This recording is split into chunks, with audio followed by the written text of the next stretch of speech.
Hi there guys, in this video I will show you how to follow friends playlist on Spotify. Firstly guys, go on the search box on the second selection and then on the search box type for the name of your friend that you wanna follow his playlist. For example, this one.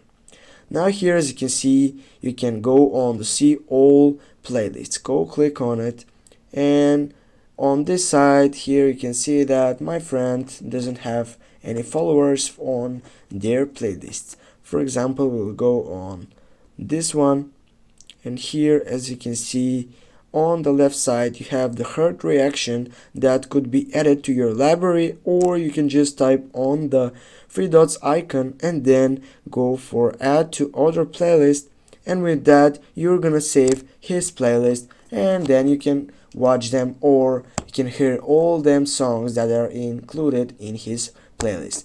Thanks guys for watching. Don't forget to hit that like and share the video, and see you soon guys.